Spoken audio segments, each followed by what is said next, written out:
Pour que nature vive. Pour que nature vive. Le podcast du Muséum pour comprendre le vivant et notre planète. Le vivant et notre planète. Série spéciale Océan. Une odyssée avec les scientifiques du Muséum.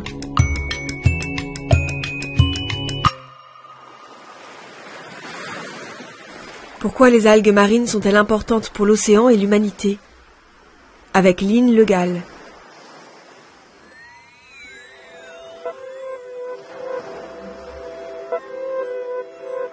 Trop souvent, on parle des algues comme des parasites, qui prolifèrent et tuent tout. Parfois, on les évoque comme le Graal de la transition écologique.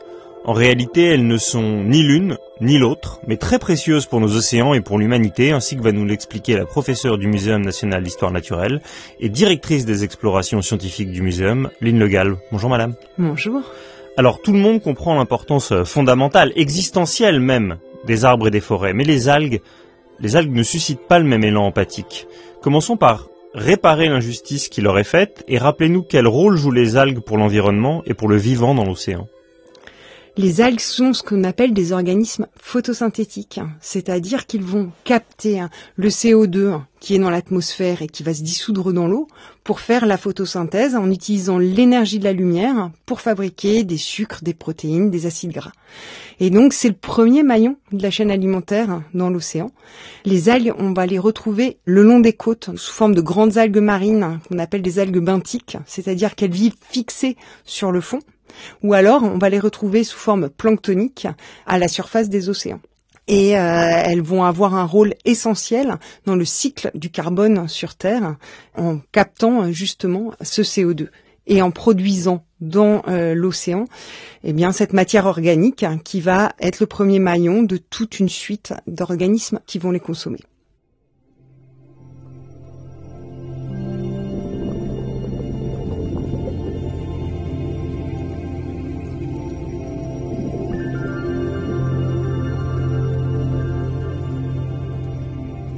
Alors, deuxième idée reçue à déconstruire, celle selon laquelle toutes les algues se ressemblent. En réalité, il y a plus de 10 000 espèces qui sont connues aujourd'hui, qui représentent autant de niches écologiques au fil de l'océan.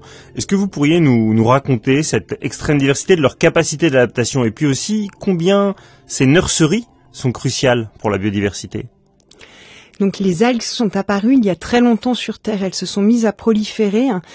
Alors, on a plusieurs types d'algues, mais celles qui se sont mises à proliférer il y a 2,4 milliards d'années, ce sont des cyanobactéries, des algues bleues, et elles ont vraiment transformé l'océan en produisant énormément d'oxygène qui a oxydé les matières qui étaient en suspension dans l'océan, notamment le fer, et elles ont produit l'atmosphère. Et depuis ce temps-là, elles se sont diversifiées.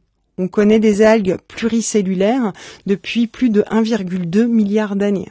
Donc ce sont vraiment des organismes très très anciens. On retrouve un fossile d'algues notamment dans des îles de l'Arctique qui sont parmi les roches les plus anciennes qu'on retrouve aujourd'hui à la surface de la Terre. Et dans les fossiles, on retrouve une algue rouge probablement.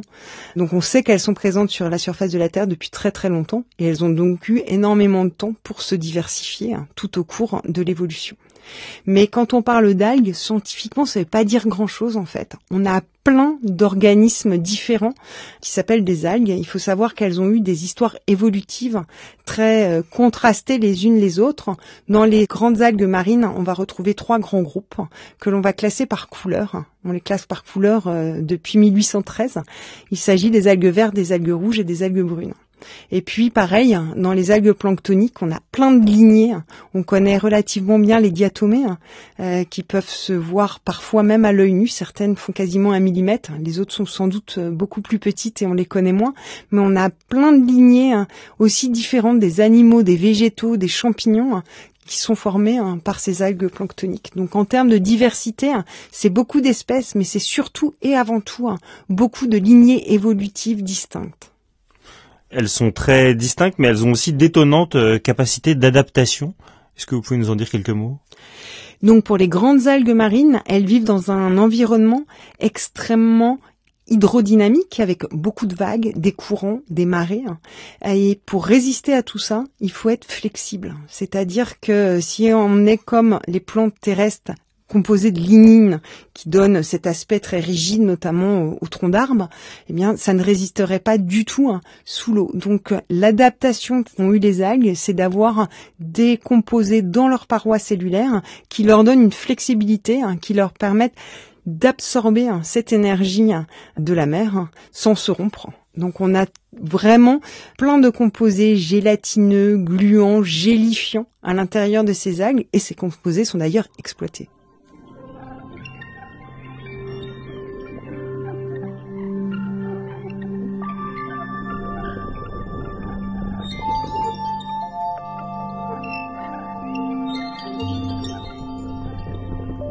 Dernier point de ma question à Ombrelle, je vous parlais de ces nurseries, si je peux me permettre cet anthropomorphisme. Pourquoi c'est crucial pour la biodiversité ? Donc d'un point de vue écologique, les algues vont former des bioconstructions. Elles forment réellement la végétation sous-marine et dans cette végétation sous-marine, eh bien il y a plein d'animaux qui vont trouver refuge et j'ai tendance à dire qu'elles forment le gîte et le couvert sur les milieux côtiers parce que les espèces s'y nourrissent et viennent s'y cacher, notamment pour tous les juvéniles. Ce sont de véritables nurseries pour les poissons, les mollusques, les crustacés de petite taille. Les larves viennent se mettre près des algues. Donc on entend effectivement tous les rôles positifs qu'elles ont, mais il y a d'autres algues qui sont dangereuses. Parce qu'elles prolifèrent, je pense aux sargasses ou aux algues vertes. D'où leur vient cette croissance foisonnante et pourquoi sont-elles un danger pour l'humanité d'abord et pour les autres algues ? Donc, certaines algues vont pouvoir proliférer sans se fixer. Toutes ces algues, que ce soit les algues vertes ou les sargasses, ont pour l'essentiel de leur famille des organismes qui sont fixés au fond, mais celles-ci ont eu la particularité de pouvoir vivre dans la colonne d'eau directement sans être fixées au fond et par des phénomènes de brassage liés notamment à cet hydrodynamisme, elles vont se fragmenter. Elles ne se multiplient pas par reproduction sexuée, mais généralement dans ces cas-là, c'est de la multiplication végétative qui va engendrer ces biomasses qui sont extrêmement importantes et les cycles aussi sont décalés, c'est-à-dire que ce qui manque généralement aux algues pour pousser, c'est exactement la même chose que ce qui manque aux plantes, à savoir des engrais, phosphate, nitrate. Et donc, si on enrichit l'eau de mer avec ces composés, les algues vont se développer. Et c'est ce qui se passe sur les côtes bretonnes pour les algues vertes. Ce sont des effluents, notamment liés à l'agriculture, qui se retrouvent dans l'eau et qui font que ces algues prolifèrent. C'était ce qui leur manquait pour pousser.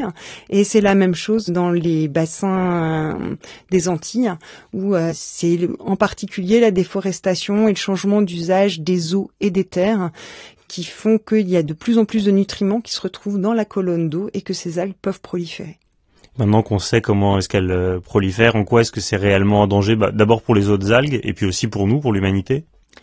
Donc quand les algues prolifèrent, c'est avant tout un danger pour les autres algues parce qu'elles vont faire un ombrage. Comme elles vivent dans la colonne d'eau, tout ce qui va se retrouver dessous se retrouve sous leur ombre, exactement comme sous la canopée dans une forêt. On voit bien que dans une forêt, en bas, ne se développe pas plein d'espèces dessous parce qu'il n'y a plus assez de lumière pour les autres espèces pour pouvoir faire la photosynthèse. Donc c'est avant tout les autres algues qui sont à mon sens les premières victimes de ces proliférations d'algues. Et puis quand ces algues viennent à s'échouer sur les plages, elles vont tout simplement pourrir et comme n'importe quelle pourriture, c'est extrêmement nauséabond et éventuellement même toxique pour les autres organismes.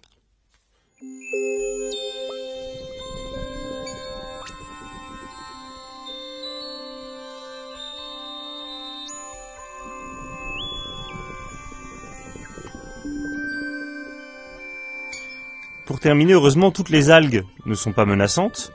Et il se dit qu'elle pourrait même être demain la solution rêvée dans bien des domaines, comme l'alimentation, la biologie ou encore la santé. Pourquoi est-ce que ce qui s'apparente à une excellente nouvelle vous semble dangereux ?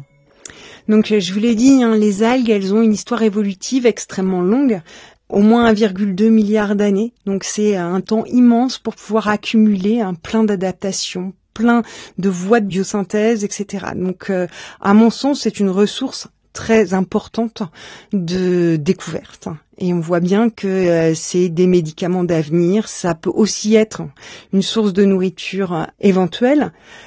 Cependant, Je pense qu'il faut vraiment avoir conscience que les grandes algues marines, on va ne les retrouver que le long des côtes. Par rapport à toutes les végétations que l'on connaît à la surface de la Terre, on va avoir des surfaces entières qui peuvent être cultivées ou naturelles. Eh bien, quand il s'agit d'algues, pour pouvoir vivre, il leur faut de quoi se fixer au fond et suffisamment d'énergie lumineuse qui arrive. Globalement, elles peuvent pousser jusqu'à 20 à 100 mètres en fonction de la visibilité et de la turbidité qu'il va y avoir dans cette colonne d'eau. Tant et si bien qu'on va ne les retrouver que le long des côtes. Et au lieu d'occuper une surface, elles vont occuper un trait linéaire le long des côtes. Et donc, on voit bien que c'est une fragilité énorme. J'ai souvent tendance à dire que les algues ne tiennent qu'à un fil. Et je pense qu'il n'est pas raisonnable aujourd'hui d'imaginer une exploitation importante des ressources naturelles. 1,2 milliard d'années que nous pourrions faire disparaître si nous n'étions pas parcimonieux dans le prélèvement que nous en ferons. Merci beaucoup, Lynn Le Gall.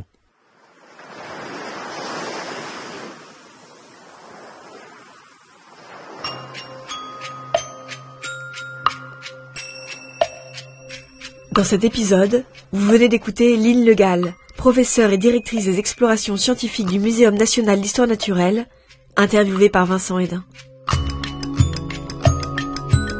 Pour que nature vive, un podcast produit par le Muséum national d'histoire naturelle et création collective, avec le soutien du Crédit Agricole et de la financière de l'Échiquier. Pour la réédition du livre Avant que nature meure de Jean Dorst, Robert Barbeau, professeur au Muséum, a écrit une postface intitulée Pour que nature vive, qui a inspiré le titre de ce podcast.